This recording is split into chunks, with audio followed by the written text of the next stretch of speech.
Nós estamos lendo do livro Krishna, a Suprema Personalidade de Deus, escrito por Sua Divina Graça, A.C. Bhaktivedanta Swami Prabhupada.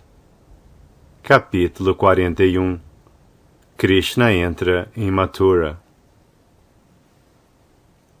Enquanto Akrura oferecia suas preces à Suprema Personalidade de Deus, o Senhor desapareceu da água, exatamente como um ator dramático habilidoso muda de roupa e assume seu aspecto original. Depois que a Vishnumurti desapareceu, Akrura saiu da água. Terminando o resto de seu dever ritual, ele se aproximou da quadriga de Balarama e Krishna e ficou pasmado. Krishna perguntou se ele havia visto algo de maravilhoso dentro da água ou no espaço, no que Akrura respondeu: Meu querido senhor, todas as coisas maravilhosas que estão acontecendo neste mundo, quer no céu, quer na água, quer na terra, estão aparecendo de fato em sua forma universal. Então, quando ouvi, que coisas maravilhosas não presenciei? Esta declaração confirma a versão védica de que quem conhece Krishna conhece tudo, e que quem viu Krishna viu tudo, sem importar quanto essa coisa possa ser maravilhosa. Meu querido senhor, Akrura continuou, não pode haver nada mais maravilhoso do que sua forma transcendental. Que mais resta para ver, depois de observar sua forma transcendental? Depois de dizer isso, Akrura imediatamente pôs a quadriga em movimento. Pelo fim do dia, eles já tinham quase alcançado os limites de Mathura. Quando passavam pelo caminho que vai de Vrindavana para Mathura, todos os transeuntes que viam Krishna e Balarama não podiam deixar de olhar para eles repetidas vezes. Enquanto isso, os outros habitantes de Vrindavana, chefiados por Nanda e Upananda, já haviam chegado a Mathura, por terem ido pelo caminho das florestas, e já estavam esperando a chegada de Krishna e Balarama em um jardim. Ao chegarem à entrada de Mathura, Krishna e Balarama desceram da quadriga e apertaram a mão de Akrura. Krishna informou a Akrura: Pode ir para casa agora, porque entraremos em Mathura mais tarde, com nossos companheiros. Akrura respondeu: Meu querido senhor, não posso ir sozinho para Mathura, deixando-o para trás. Sou seu servo rendido. Por favor, não tente evitar-me.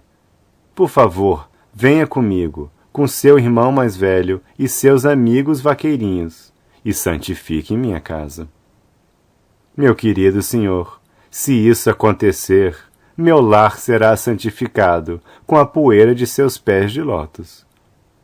A água que emana da transpiração de seus pés de lótus, ou seja, o Ganges, purifica todas as pessoas, incluídos os antepassados, o deus do fogo e todos os outros semideuses.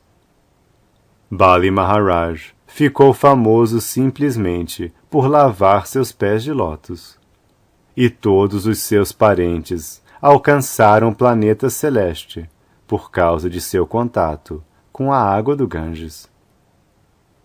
O próprio Bali Maharaj gozou de toda a opulência material e mais tarde foi elevado ao mais excelso estágio de liberação. A água do Ganges não só santifica os 3 mundos, mas é carregada na cabeça do Sr. Shiva. Ó Senhor Supremo de todos os senhores, ó Senhor do Universo, ofereço-lhe minhas respeitosas reverências. Ouvindo isto, a Suprema Personalidade de Deus, Krishna, respondeu: Akrura, com certeza irei à sua casa com meu irmão mais velho Balarama, mas só depois de matar todos os demônios que invejam a dinastia Yadu. Dessa forma, agradarei a todos os meus parentes. Akrura ficou um pouco desapontado com estas palavras da suprema personalidade de Deus, mas não podia ignorar a ordem. Ele, portanto, entrou em Mathura e informou Kamsa da chegada de Krishna, e então foi para sua casa. Depois da partida de Akrura, o Sr. Krishna, Balarama e os vaqueirinhos entraram em Mathura para ver a cidade. Observaram que o portão da cidade era de mármore finíssimo, muito bem construído, e as portas eram feitas de ouro puro. Havia suntuosos pomares e jardins em toda a volta, e toda a cidade estava cercada de canais, de modo que nenhum inimigo poderia entrar com muita facilidade. Viram que todas as encruzilhadas das estradas eram enfeitadas com ouro, e havia muitas casas de homens ricos, todas com uma aparência simétrica, como que construídas por um único engenheiro. As casas eram adornadas de joias valiosas, e cada uma tinha belas áreas de árvores frutíferas e de flores. Os corredores e varandas das casas eram enfeitados com seda e bordados de pedras preciosas e pérolas. Diante das janelas das sacadas, pombos e pavões andavam arrulhando.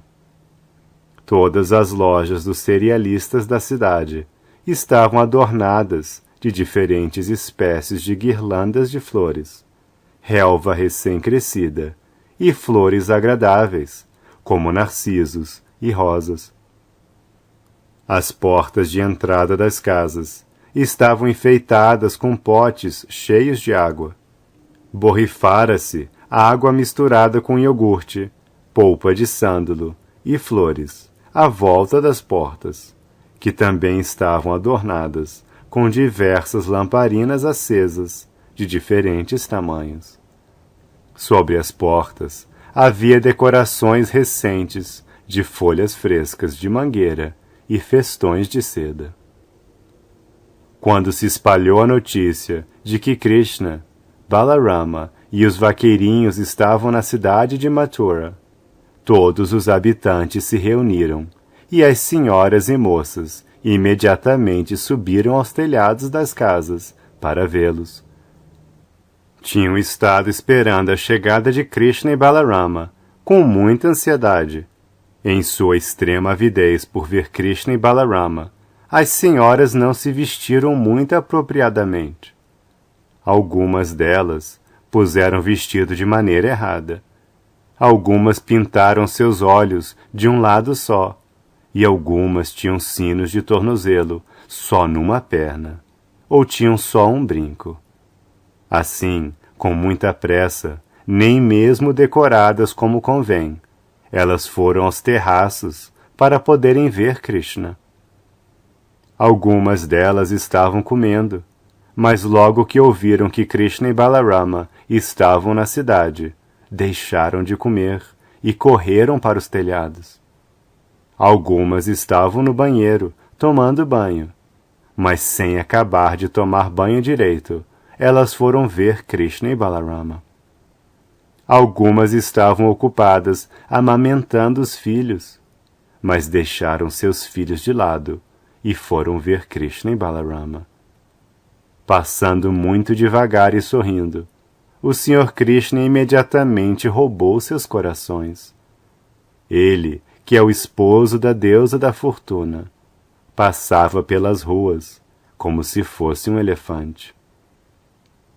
Por muito tempo as senhoras de Mathura tinham ouvido falar de Krishna e Balarama e de suas características incomuns, e elas estavam muito atraídas e ansiosas por vê-los.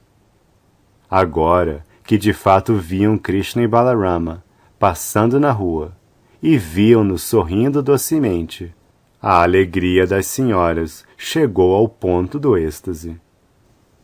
Quando elas de fato os viram em seus olhos, elas os tomaram em seus corações e começaram a abraçá-los, até satisfazer seu desejo. Seus cabelos se arrepiaram de êxtase. Elas tinham ouvido falar de Krishna, mas nunca o tinham visto. E agora seu desejo estava satisfeito. Depois de subir nos telhados dos palácios de Mathura, as senhoras sorridentes começaram a jogar flores sobre Krishna e Balarama. Quando os irmãos estavam passando pelas ruas, todos os brahmanas da vizinhança também saíram com água de sândalo e flores e os acolheram respeitosamente na cidade. Todos os moradores de Mathura começaram a falar entre si sobre as elevadas e piedosas atividades do povo de Vrindavana. Os moradores de Mathura estavam surpresos com as atividades que os vaqueiros de Vrindavana deviam ter praticado em suas vidas anteriores, para serem capazes de ver Krishna e Balarama diariamente como vaqueirinhos. Enquanto Krishna e Balarama passavam pelas ruas, eles viram um lavador e tintureiro. Krishna sentiu muita satisfação em lhe pedir algumas roupas bonitas e prometeu que, se ganhasse um bonito pano tingido, o lavador seria muito feliz e teria toda a boa fortuna. Krishna não era mendigo, nem estava precisando de roupa. Mas com seu pedido, ele indicou que todos devem estar prontos a oferecer a Krishna tudo o que ele quiser. Esta é a finalidade da consciência de Krishna. Infelizmente, este lavador era servo de Kamsa e por isso não foi capaz de apreciar o pedido do Sr. Krishna, a suprema personalidade de Deus. Este é o efeito da má companhia. Ele poderia ter entregue imediatamente a roupa à suprema personalidade de Deus, que lhe prometeu toda a boa fortuna. Mas sendo servo de Kamsa, o demônio pecador não pôde aceitar o pedido. Em vez de ficar satisfeito, ele ficou muito irado e recusou o pedido do Senhor, dizendo: "Como é que você está pedindo roupas que se destinam ao rei?" O lavador, então, começou a instruir Krishna e Balarama. Meus queridos meninos, no futuro, não sejam tão impudentes a ponto de pedir coisas pertencentes ao rei. Do contrário, serão punidos pelos homens do governo. Eles irão prendê-los e puni-los, e vocês estarão em grande dificuldade. Eu tenho experiência prática deste fato. Qualquer um que ilegitimamente queira usar a propriedade do rei é punido de maneira bastante severa. Ouvindo isto, o Sr. Krishna, o filho de Devaki, ficou muito zangado com o lavador e, atingindo-o com a parte superior da mão, separou a cabeça de seu corpo, fazendo com que ele caísse morto no chão. Dessa maneira, o Sr. Krishna confirmou o que se diz no Brahma Samhita, que cada membro de seu corpo pode fazer tudo o que ele quiser. Sem espada, mas só com a parte superior da mão, ele cortou fora a cabeça do lavador. Isto é prova de que o Senhor Supremo é onipotente. Se ele quer fazer algo, pode fazê-lo sem ajuda alheia.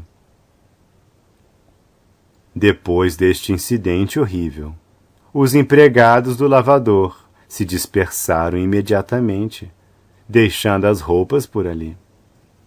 Krishna e Balarama se apossaram delas e se vestiram como quiseram.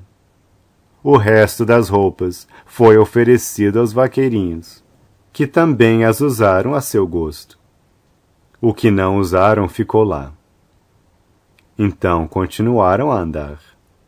Enquanto isso, um devoto alfaiate aproveitou a oportunidade para prestar serviço e preparou algumas roupas bonitas para Krishna e Balarama, com aqueles novos panos.